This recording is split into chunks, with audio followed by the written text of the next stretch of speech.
Questions? I have a question relating to a thing that is very close to the gas tank, behind the gas tank, on the very bottom of the driver's side of the vehicle. It's mounted with 4 rubber gadgets, and it's electrically isolated. Okay, is this from underneath? Underneath, close to the gas tank on the driver's side, and it has coming into it either air or vapor tubes that are hollow tubes. Yeah, I And it know. also has 3 wires going into it, which are red. What yellow, is your and green. model year? What year is your rig? It's a 20. 2000. I know what you're talking about, but I do not know what the function is. First 4 rubber things broke, we had to dangle down a little bit. Then the wires broke, letting it dangle down a little bit further. And it's still there. I pushed it up and held it off with glue. So it's still electrically isolated from the vehicle. I'm not real familiar with that one, but it's probably the leak detection pump. What? Leak detection pump. A little pump under there that pumps pressure into the evap system.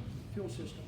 And it pumps pressure in there till the switch opens, and then there's a timer that watches that, and it checks how much time it takes for that switch to close again.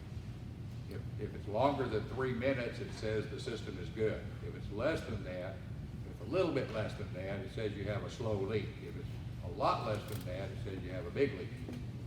Is part of your And it's only used when the vehicle is cold. When you first start up a cold vehicle, and for Volkswagen, cold means the water is less than 120 degrees.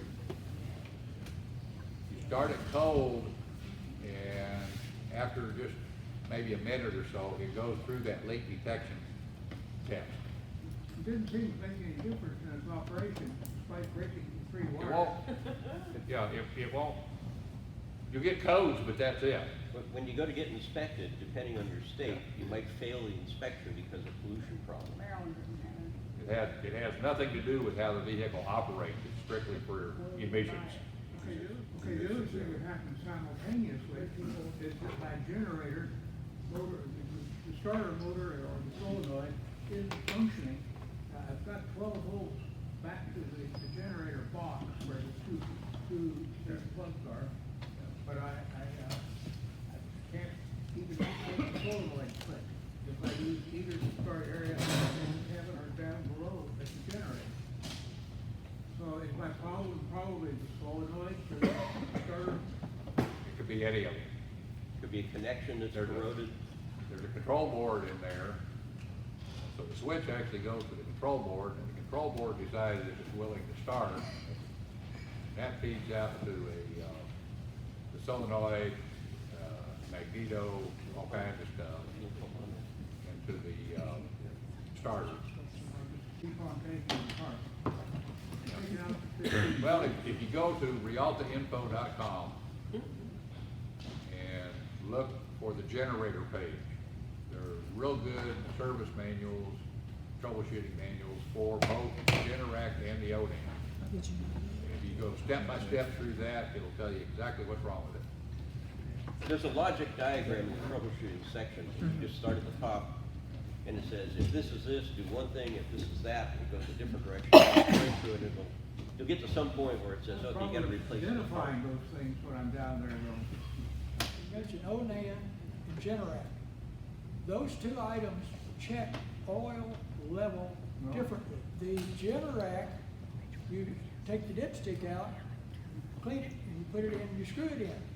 You unscrew it, you take it out, you check it. The Onan, you pull it out, you clean it, you put it in, and you take it out. You screw it in. You have to screw it out. Nope, not on the Onan, you're just checking the level. Right. Correct. You screw it in when you're finished. But just put it in, touch it, bring it out, and look at it. You don't screw it in. We've been I'm not sure about Generac, but the Onan is super touchy about the level too. There's hash marks on that stick, a little short dipstick, there's hash marks on there. And if it's not way up at the very top of those hash marks, it's probably gonna shut down. Mine did The that gas tank instantly. too. Well, Another Onan problem, and maybe on Generac too, that I have been involved with personally, is on the older units, the fuel pump will quit after you've been, let's say you park in a parking lot, you're gonna go in and eat, you've got a pet inside, you light it up to keep the pet cool, you come back out and the generator stops. You know, oh my goodness, now what happened? It's possible on the older units that fuel pump has quit. I've seen this on 2 or 3 units. And it's easy to change, just pull the bottom off the pump, off the generator, and it's right there. And they're easy to change. But that's one it's bit me. You've got to dream big, or don't dream at all.